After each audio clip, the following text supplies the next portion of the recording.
مجالس نبوی صلی اللہ علیہ وآلہ وسلم۔ دربار نبوت۔ شہنشاہ کونین کا دربار نقیب و چاوش اور خیل و چشم کا دربار نہ تھا، دروازے پر دربان بھی نہیں ہوتے تھے، تاہم نبوت کے جلال سے ہر شخص پیکر تصویر نظر آتا تھا۔ حدیثوں میں آیا ہے کہ حضرت صلی اللہ علیہ وآلہ وسلم کی مسجد میں لوگ بیٹھتے تو یہ معلوم ہوتا کہ ان کے سروں پر چڑیا بیٹھی ہوئی ہے، یعنی کوئی شخص ذرا جنبش بھی نہیں کرتا تھا۔ گفتگو کی اجازت میں ترتیب کا لحاظ رہتا تھا، لیکن یہ امتیاز مراتب نسب و نام یا دولت و مال کی بنا پر نہیں بلکہ فضل و استحقاق کی بنا پر ہوتا تھا۔ سب سے پہلے آپ صلی اللہ علیہ وآلہ وسلم اہل حاجت کی طرف متوجہ ہوتے اور ان کے معروضات کو سن کر ان کی حاجت برآری فرماتے۔ تمام حاضرین ادب سے سر جھکائے رہتے، خود بھی آپ صلی اللہ علیہ وآلہ وسلم مؤدب ہو کر بیٹھتے۔ جب کچھ فرماتے تو تمام مجلس پر سناٹا چھا جاتا، کوئی شخص بولتا تو جب تک وہ چپ نہ ہو جائے دوسرا شخص بول نہیں سکتا تھا۔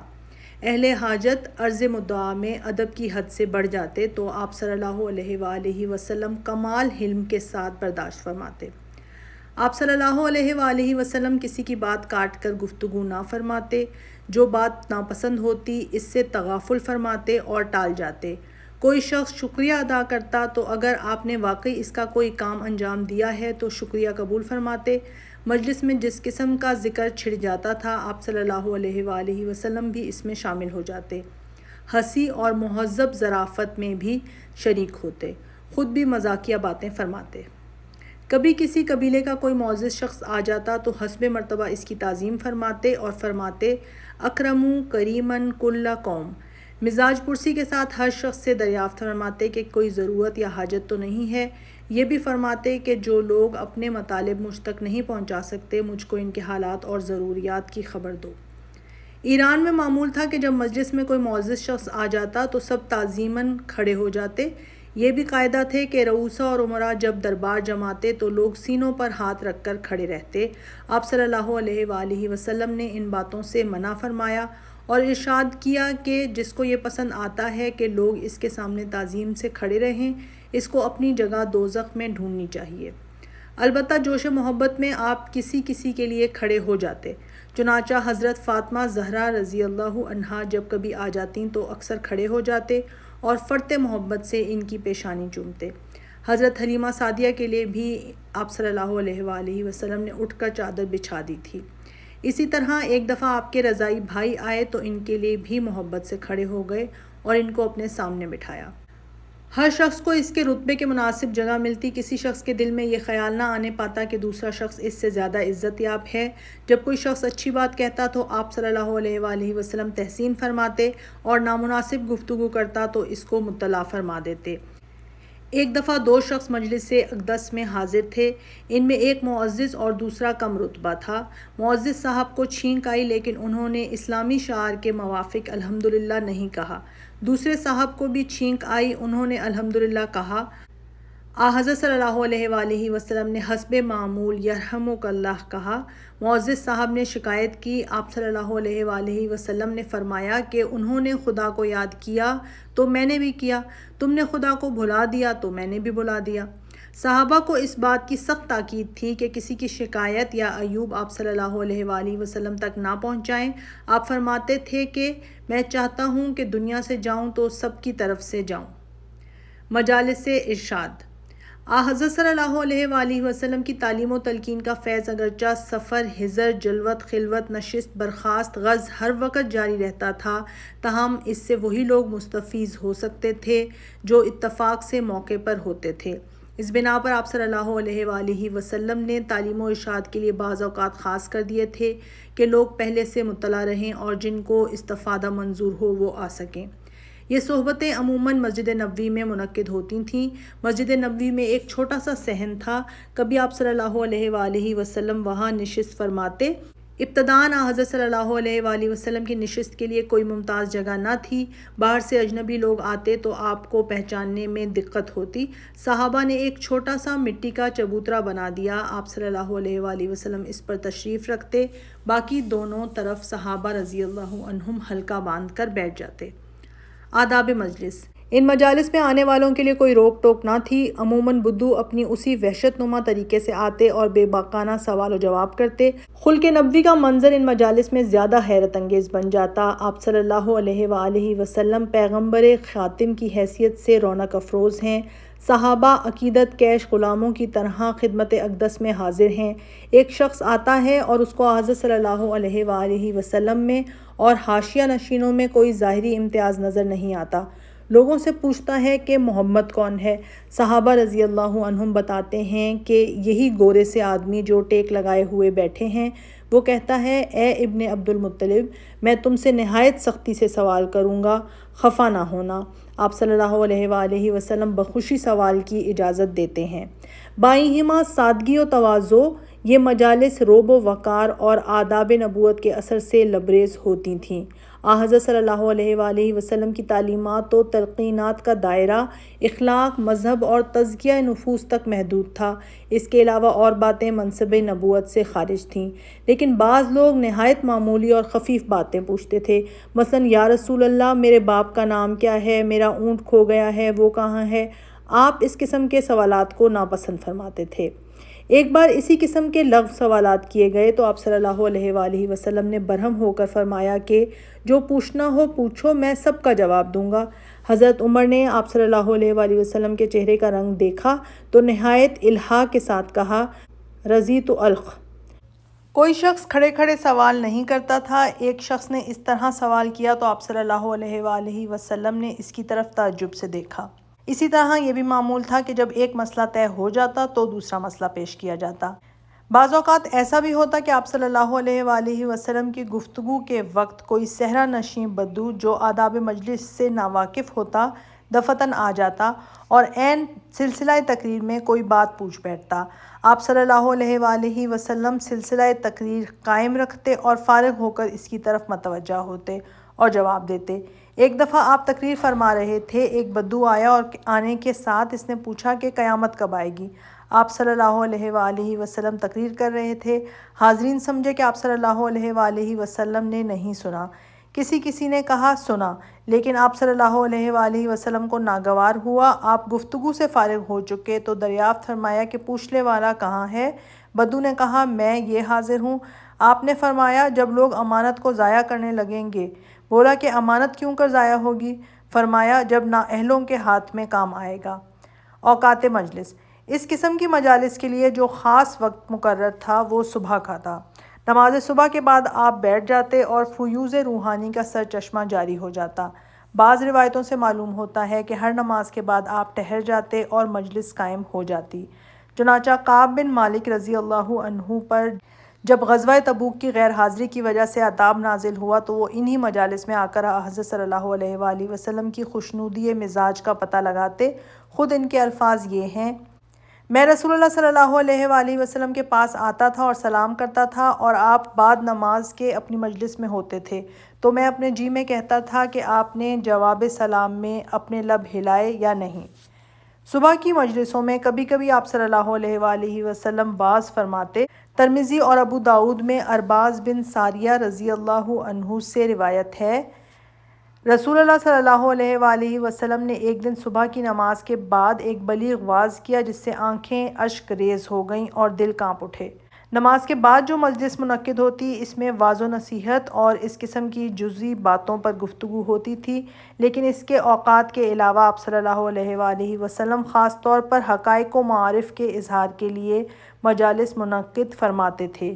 یہی مجالس ہیں جن کی نسبت احادیث میں یہ الفاظ آئے ہیں، کانا یومن بارزن للناس۔ حضرت صلی اللہ علیہ وآلہ وسلم ایک دن عام طور پر لوگوں کے لیے باہر نکلے تھے۔ چونکہ افادہ عام ہوتا تھا اس لیے آپ صلی اللہ علیہ وآلہ وسلم چاہتے تھے کہ کوئی شخص اس فیض سے محروم نہ رہنے پائے۔ اس بنا پر جو لوگ ان مجالس میں آ کر واپس چلے جاتے ان پر آپ صلی اللہ علیہ وآلہ وسلم نہایت ناراض ہوتے۔ ایک مرتبہ آپ صلی اللہ علیہ وآلہ وسلم صحابہ کے ساتھ مجلس میں بیٹھے ہوئے تھے کہ 3 شخص آئے۔ ایک صاحب نے حلقہ میں تھوڑی سی جگہ خالی پائی، وہیں بیٹھ گئے۔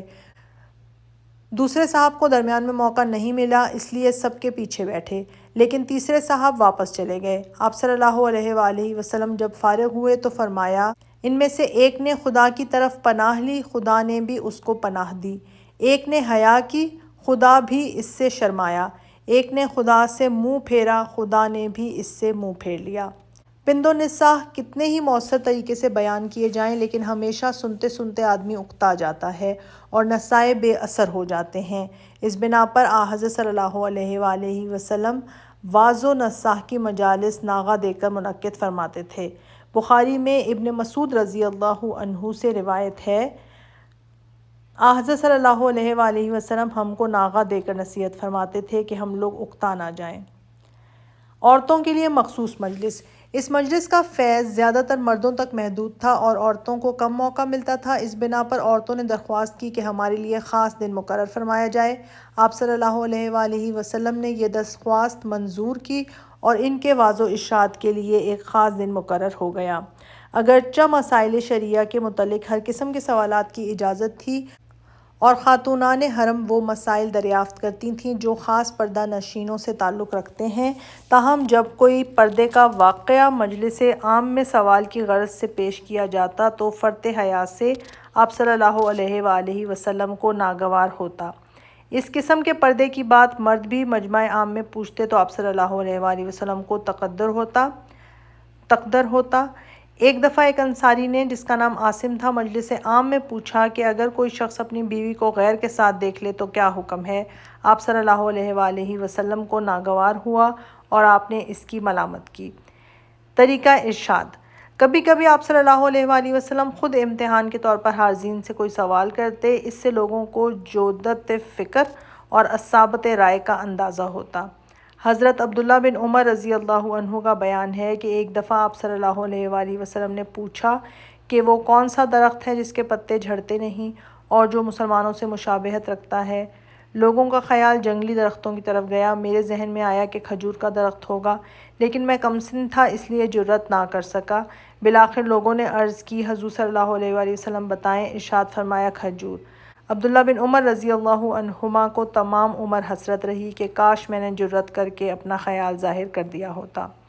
ایک روز آپ صلی اللہ علیہ وآلہ وسلم مسجد میں تشریف لائے۔ صحابہ رضی اللہ عنہم کے 2 حلقے قائم تھے، ایک قرآن خوانی اور ذکر و دعا میں مشغول تھا اور دوسرے حلقے میں علمی باتیں ہو رہی تھیں۔ آپ صلی اللہ علیہ وآلہ وسلم نے فرمایا، دونوں عمل خیر کر رہے ہیں، لیکن خدا نے مجھ کو صرف معلم بنا کر مبعوث کیا ہے۔ یہ کہہ کر علمی حلقے میں بیٹھ گئے۔ ان مجالس میں دقیق مباحث کو، جن کی تہ تک عوام نہیں پہنچ سکتے تھے، ناپسند فرماتے تھے۔ چنانچہ ایک اور صاحب کی مجلس میں مسئلہ تقدیر پر گفتگو ہو رہی تھی۔ آپ نے سنا تو حجرے سے نکل آئے۔ آپ کا چہرہ اس قدر سرخ ہو گیا گویا عارض مبارک پر کسی نے انار کے دانے نچوڑ دیے ہیں۔ آپ صلی اللہ علیہ وآلہ وسلم نے صحابہ کی طرف مخاطب ہو کر فرمایا، کیا تم اس لیے پیدا کیے گئے ہو؟ قرآن کو باہم ٹکرا رہے ہو؟ گزشتہ امتیں انہی باتوں سے برباد ہوئیں۔ ان مجالس کا مقصد یہ بھی تھا کہ صحابہ رضی اللہ عنہم جن مسائل میں باہم اختلاف کرتے، آپ صلی اللہ علیہ وآلہ وسلم ان کا صحیح فیصلہ کر دیتے۔ مثلاً شہرت طلبی اور جادہ پرستی خلوص عمل کے منافی سمجھی جاتی ہے اور خود صحابہ کے زمانے میں بھی سمجھی جاتی تھی۔ چنانچہ حضرت صلی اللہ علیہ وآلہ وسلم کی مجلس میں 2 شخصوں نے اس مسئلے میں گفتگو کی۔ ایک نے کہا، اگر ہم نے دشمن سے مقابلہ کیا، اور ایک شخص نے فخریہ یہ کہہ کر نیزہ مارا کہ میرا وار لینا، میں غفاری جوان ہوں، تو اس میں تمہاری کیا رائے ہے؟ مخاطب نے جواب دیا، میری رائے میں کچھ ثواب نہ ملے گا۔ تیسرے آدمی نے یہ گفتگو سن کر کہا، میرے نزدیک اس میں کوئی حرج نہیں۔ اس پر دونوں میں اختلاف ہوا۔ نبی صلی اللہ علیہ وآلہ وسلم نے ان کی گفتگو سنی تو فرمایا، ثواب اور شہرت دونوں میں کوئی مخالفت نہیں۔ عام رائے یہ ہے کہ قواعد عملیہ کے بیکار کر دینے کا نام تقدیر ہے۔ تقدیر میں جو کچھ لکھا ہوگا اس کو کوئی عملی طاقت مٹا نہیں سکتی۔ لیکن حضرت صلی اللہ علیہ وآلہ وسلم نے ایک مجلس میں جو اتفاقاً منعقد ہو گئی تھی، اس خیال کی تردید کی اور فرمایا، اعمال تو خود تقدیر ہیں۔ انسان کو خدا جن اعمال کی توفیق دیتا ہے وہی اس کا توشہ تقدیر ہیں۔ اس لیے توکل قوت عمل کے بیکار کر دینے کا نام نہیں۔ چنانچہ صحابہ رضی اللہ عنہم ایک جنازے میں شریک تھے۔ حضرت صلی اللہ علیہ وآلہ وسلم تشریف لائے اور صحابہ رضی اللہ عنہم جمع ہو گئے۔ آپ کے ہاتھ میں ایک چھڑی تھی۔ اس سے زمین کو ریدنے لگے۔ پھر فرمایا تم میں کوئی ایسا نہیں ہے جس کی جگہ جنت یا دوزخ میں لکھی نہ جا چکی ہو؟ ایک شخص نے کہا تو ہم اپنی تقدیر پر توکل کر کے عمل کیوں نہ چھوڑ دیں؟ جو شخص سعادت مند ہوگا وہ خود بخود سعادت مندوں میں داخل ہو جائے گا، اور جو شخص بدبخت ہوگا وہ بدبختوں میں مل جائے گا۔ آپ صلی اللہ علیہ وآلہ وسلم نے فرمایا سعادت مند وہ لوگ ہیں جن کو سعادت مندوں کے عمل کی توفیق دی جاتی ہے، اور بدبخت وہ ہیں جن کے لیے شقاوت کے کام کے اسباب جمع ہو جاتے ہیں۔ مجالس میں شگفتہ مزاجی۔ باوجود اس کے کہ ان مجالس میں صرف ہدایت و ارشاد، اخلاق اور تزکیہ نفوس کی باتیں ہوتی تھیں، اور صحابہ رضی اللہ عنہم حضرت صلی اللہ علیہ وآلہ وسلم کی خدمت میں اس طرح بیٹھتے تھے کانت طیر فوق رؤوسہم، تاہم یہ مجلسیں شگفتہ مزاجی کے اثر سے خالی نہ تھیں۔ ایک دن آپ صلی اللہ علیہ وآلہ وسلم نے ایک مسجد میں بیان فرمایا کہ جنت میں خدا سے ایک شخص نے کھیتی کرنے کی خواہش کی۔ خدا نے کہا کیا تمہاری خواہش پوری نہیں ہوئی؟ اس نے کہا ہاں، لیکن میں چاہتا ہوں کہ فوراً بوؤں اور ساتھ ہی تیار ہو جائے۔ چنانچہ اس نے بیج ڈالے، فوراً دانہ اگا، بڑھا اور کٹنے کے قابل ہو گیا۔ ایک بدو بیٹھا ہوا تھا، اس نے کہا یہ سعادت صرف قریشی یا انصاری کو نصیب ہوگی جو زراعت پیشہ ہیں، لیکن ہم لوگ تو کاشتکار نہیں۔ آپ صلی اللہ علیہ وآلہ وسلم ہنس پڑے۔ ایک دفعہ ایک صاحب خدمت میں حاضر ہوئے اور عرض کی کہ میں تباہ ہو گیا۔ ارشاد ہوا کیوں؟ بولے میں نے رمضان میں بیوی سے ہم بستری کی۔ آپ صلی اللہ علیہ وآلہ وسلم نے فرمایا ایک غلام آزاد کرو۔ بولے غریب ہوں، غلام کہاں سے لاؤں؟ ارشاد ہوا 2 مہینے کے روزے رکھو۔ بولے یہ مجھ سے نہیں ہو سکتا۔ فرمایا 60 مسکینوں کو کھانا کھلاؤ۔ بولے اتنا مقدور نہیں۔ اتفاق سے کہیں سے زنبیل بھر کر کھجوریں آ گئیں۔ آپ نے فرمایا لو غریبوں کو خیرات کر آؤ۔ عرض کی اس خدا کی قسم جس نے آپ صلی اللہ علیہ وآلہ وسلم کو پیغمبر بنایا، سارے مدینہ میں مجھ سے بڑھ کر کوئی غریب نہیں۔ آپ صلی اللہ علیہ وآلہ وسلم بے ساختہ ہنس پڑے اور فرمایا اچھا خود ہی کھا لو۔ فیض صحبت۔ ایک دفعہ حضرت ابو ہریرہ رضی اللہ عنہ نے عرض کی کہ جب ہم خدمت اقدس میں حاضر ہوتے ہیں تو دنیا ہیچ معلوم ہوتی ہے، لیکن جب اپنے گھر میں بال بچوں میں بیٹھتے ہیں تو حالت بدل جاتی ہے۔ آپ صلی اللہ علیہ وآلہ وسلم نے فرمایا کہ اگر ایک سا حال رہتا تو فرشتے تمہاری زیارت کو آتے۔ ایک دفعہ حضرت حنظلہ رضی اللہ عنہ خدمت اقدس میں آئے اور کہا یا رسول اللہ میں منافق ہو گیا ہوں۔ میں جب خدمت اقدس میں حاضر ہوتا ہوں اور آپ صلی اللہ علیہ وآلہ وسلم دوزخ و جنت کا ذکر بیان فرماتے ہیں تو یہ چیزیں آنکھوں کے سامنے آ جاتی ہیں، لیکن بال بچوں میں آ کر سب بھول جاتا ہوں۔ ارشاد ہوا اگر باہر نکل کر بھی وہی حالت رہتی تو فرشتے تم سے مصافحہ کرتے۔